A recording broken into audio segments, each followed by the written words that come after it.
कुछ कड़वे सच CSIR net exam के। हेलो एवरीवन, वेलकम टू अड्डा 24/7। आई एम योर एजुकेटर मेघना श्रीवास्तव। सो गाइज, आज उन क्वेश्चंस को डिस्कस करेंगे जो यूजुअली एस्पिरेंट्स के मन में होते हैं जब वो प्रिपरेशन स्टार्ट कर रहे होते हैं या वो प्रिपरेशन कर रहे होते हैं। एंड ये सच कड़वे इसलिए हैं क्योंकि सच को हमेशा कड़वा कहा गया है। चलिए देखते हैं कि कौन कौन से वो क्वेश्चंस हैं जो यूजुअली एस्पिरेंट्स के मन में होते हैं। पहला क्वेश्चन है कि क्या CSIR नेट एक टफ एग्जाम है? तो गाइज मैं आपको बता दूं, ये बिल्कुल टफ एग्जाम होता है, ये बिल्कुल डिफिकल्ट एग्जाम होता है क्योंकि इसके पर्क्स बहुत ज़्यादा हैं। आपको इसके बाद स्टाइपेंड प्रोवाइड किया जाता है मंथली जब आप PhD ज्वाइन करते हैं। आपको IIT, NIT, IISER से PhD करने का मौका मिलता है। आपको CSIR के लैब से PhD करने का मौका मिलता है। ये कोई छोटी बात नहीं है एंड इसीलिए ये एग्ज़ाम आपका थोड़ा सा टफ होता है। बट ये टफेस्ट एग्जाम की कैटेगरी में नहीं आता है। बहुत सारे इंडिया में टफेस्ट एग्जाम है। ये टफ एग्जाम ज़रूर है लेकिन टफेस्ट नहीं है।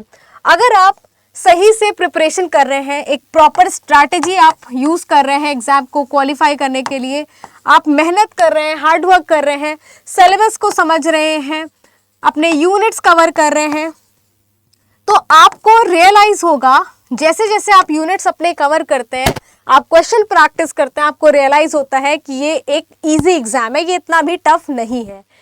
तो टफ एग्ज़ाम है लेकिन अगर आप प्रिपरेशन सही तरीके से कर रहे हैं तो आपके लिए ये ईजी हो जाता है। सेकेंड क्वेश्चन होता है कि क्या CSIR नेट एग्जाम एक सिर्फ ब्राइट स्टूडेंट्स क्वालिफाई कर सकते हैं? तो गाइज, ये कोई IIT JEE का एग्जाम नहीं है, कोई नीट का एग्जाम नहीं है। ये एग्जाम आपके नॉलेज को टेस्ट करता है कि आपके पास कितनी नॉलेज है अपने सब्जेक्ट की। साथ में ये आपके कॉन्सेप्ट्स को टेस्ट करता है। अगर ये दो चीज़ आपकी अच्छे से हो जाती है तो आप एग्ज़ाम को क्वालिफाई कर लेते हैं। ये दो चीज़ के लिए इम्पॉर्टेंट है कि आप हार्ड वर्क करें एंड ये हार्ड वर्क कोई भी कर सकता है। ब्राइट स्टूडेंट भी कर सकते हैं और एवरेज स्टूडेंट भी कर सकते हैं। तो ये दोनों स्टूडेंट्स के लिए ये एग्ज़ाम होता है। इसके बाद एक क्वेश्चन होता है कि क्या इंटरव्यू क्रैक करना डिफिकल्ट होता है आफ्टर क्वालिफाइंग एग्जाम? तो मैं आपको बताऊं, इंटरव्यू के लिए इंपॉर्टेंट होता है कम्युनिकेशन स्किल, कि आप कम्युनिकेट कितने अच्छे से कर पा रहे हैं अपने गाइड से। दूसरी चीज है कॉन्सेप्ट्स। आपके कॉन्सेप्ट स्ट्रांग होने चाहिए। अगर आपके कॉन्सेप्ट स्ट्रांग नहीं है तो आप आंसर्स नहीं दे पाएंगे इंटरव्यू में।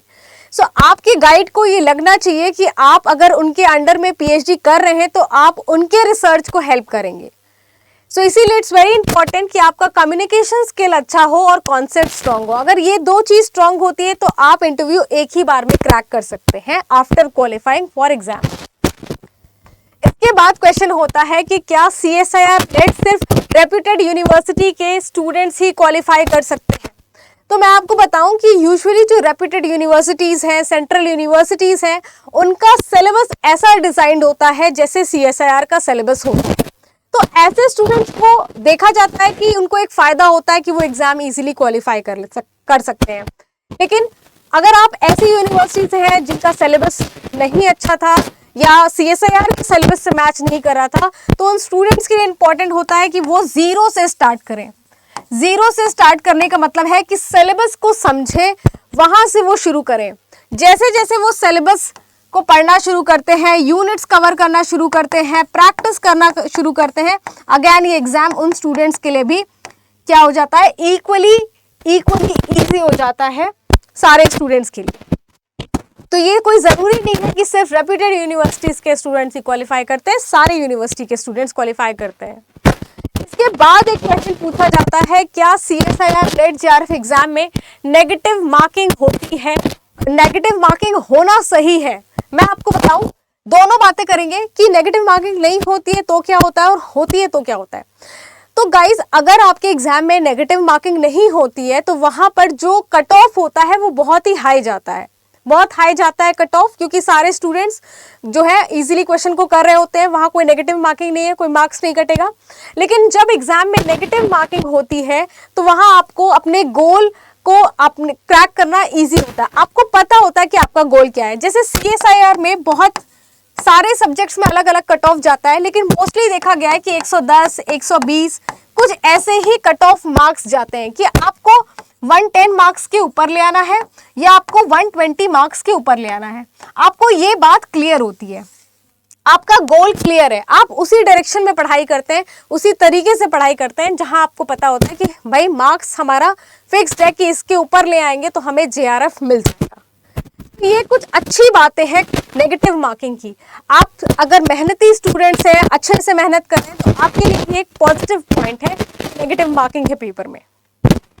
सो गाइज, ये सारी बातें, ये सारे पॉइंट्स मैंने आपसे डिस्कस कर लिए कि जो भी एक कड़वा सच मान लीजिए या रियलिटी है एग्जाम की कि ये सारे क्वेश्चंस होते हैं स्टूडेंट्स के, एग्जाम टफ है कि नहीं, ब्राइट स्टूडेंट कर सकते हैं कि सर, या negative marking, reputed university negative marking.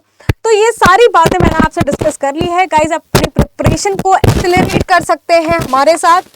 Join कीजिए, सब्सक्राइब कीजिए CSIR NET अड्डा 24/7। हम सारे क्वेश्चंस आपसे डिस्कस करेंगे आपके एग्जाम से related, part A, part B, part C के। Thank you so much.